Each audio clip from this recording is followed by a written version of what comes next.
ज्ञान की बात तो करेंगे, विज्ञान की बात करेंगे, लेकिन हमारे सनातन संस्कृति के अंदर छिपे हुए ऐसे कई गूढ़ रहस्यों की बात करने में कहीं न कहीं वो रोकती थी। उसको लाड़ निकाले के समय से रोका गया। हमारे यहाँ कभी ऐसा हुआ ही नहीं कि डिग्री के आधार पर, शिक्षा के आधार पर नौकरी मिलेगी, लेकिन वो सारे षड्यंत्र हुए जिसके कारण से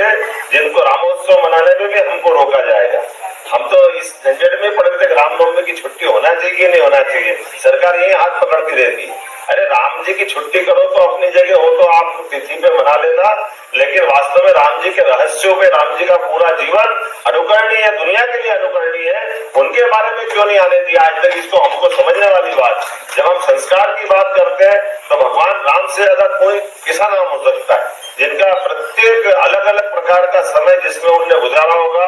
जब वो पिता की भूमिका में आए तो पिता और पुत्र का संवाद, संपर्क कैसा होना चाहिए, जब वो खुद पुत्र और पिता की भूमिका में आए तो पुत्र का कैसा आदर्श आचरण होना चाहिए, पति का रूप जब उन्होंने अदा किया तो उनका अपनी मर्यादा क्या होगी, ऐसे कई प्रकार के राम के जीवन को पूरा समझना वाकई वो बहुत हमारे सबके लिए सदैव अनुकूल रहा। मैं यशस्वी प्रधानमंत्री को याद करना चाहूंगा, माननीय नरेंद्र मोदी जी को, जिनके नेतृत्व में हम नई शिक्षा नीति को लागू कर पाए, जिसके कारण से हमारी शिक्षा की बात, हम ज्ञान की बात तो करेंगे, विज्ञान की बात करेंगे। राम जी के विषय को लेकर के रामोत्सव का आयोजन हो रहा है। भगवान राम का जीवन हम सबके लिए, मैं तो काल घटना की नगरी से आता हूँ, उज्जैन से, और ऐसा माना जाता है कि हमारे जितने भी पर्व त्योहार जो होते हैं वो विशेष मंगल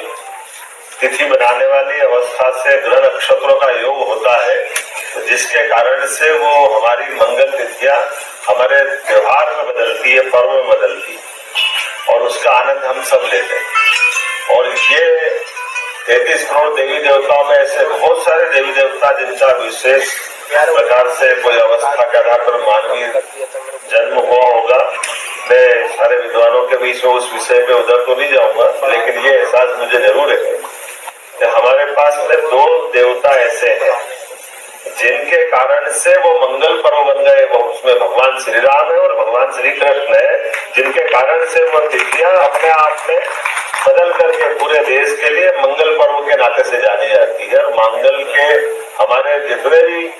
तरीके, खास करके जाने अनजाने हमसे एक अपराध हो जाता है। अपराध कैसे हो जाता है? जैसे दीपावली की शुभकामना, दशहरे की शुभकामना, तो दिवाली दशहरे की शुभकामना नहीं चलती। दिवाली दशहरे ये मंगल तिथियों के आधार पर मनते, वो मर्जी आए चल नहीं मना सकते, वो एक ग्रह नक्षत्र की विशेष अवस्था है, इसलिए वो ज्योतिषी गणना के आधार पर तिथियों का उदय होता है, और उस कारण से वो पूरी तिथि हमारे लिए आनंददायी होती। तो वो हमारी उस दिन केवल मंगल कामना होना चाहिए, शुभकामना नहीं हो सकती है, ये कई मूल हमसे अंतर होती है, इसको समझने की जरूरत। 2009 से 2014 के बीच एवरेज हमारे पास मात्र 632 करोड़ रुपया रेलवे के माध्यम से मध्य प्रदेश में खर्चा हुआ। कोई अंदाज लगा सकता है कि 2009 से लगा करके 14 या 13 की आखिरी तक, और उसके उल्टे अकेले 2023-24 में मध्य प्रदेश के अंदर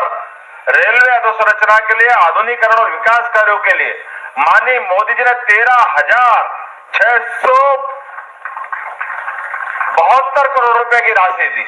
आप बताओ, 4 साल के अंदर 600 करोड़ रुपया, और अकेले एक साल में 13,600 करोड़ रुपया। ये है मोदी जी की सरकार, ये है हमारा रेल का नेटवर्क विकास करने का ये स्पीड,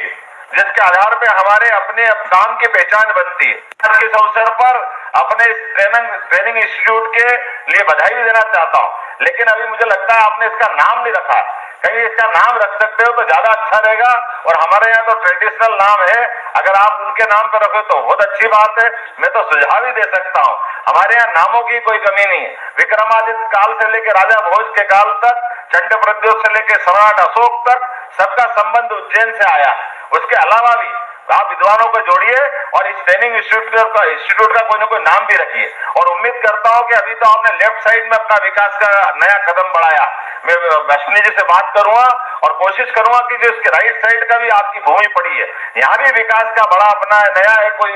प्लान बने और उस पर भी आप काम करें। मैं अपनी ओर से एक बार फिर इस रेलवे के नए प्रकार के ट्रेनिंग इंस्टीट्यूट की बधाई भी देना चाहता हूं और उम्मीद करूंगा कि हमारे माध्यम से उज्जैन ये केंद्र में है, तो भविष्य में अभी जो अपनी रेल लाइन की बात माननीय अनिल फिरोजिया जी ने कही है, मेरी बैठक हुई तो एक हो चुकी है जिनमें उन्होंने अश्विनी जी ने कहा कि ये बात सही है कि अब हमारे राजमार्गों के माध्यम से सड़क यातायात को लेकर के तो काफी काम अब बढ़ा है मध्य प्रदेश में, लेकिन रेल यातायात में भी बढ़ाने की गुंजाइश और इस मामले को लेकर उन्होंने कहा कि आप प्रस्ताव दीजिए। निश्चित रूप से रेल के मामले में भी मध्य प्रदेश कमजोर नहीं रहेगा, वो समृद्ध होगा। नए दौर के नई व्यवस्था के लिए लोकतंत्र के इस पावन मंदिर में एक बार फिर नरेंद्र मोदी जी की सरकार अपना तीसरी बार का टर्म के लिए आशीर्वाद लेने जाएगी, लेकिन मुझे मालूम है उसके पहले भगवान राम के मंदिर की जय जयकार का भी हमको एहसास है। अपने इसी पूरे देश के अंदर वो ऐतिहासिक घड़ी जब 500 साल पहले का वो कलंकित इतिहास को बदलते हुए वर्तमान के दौर में हम अपनी आंखों से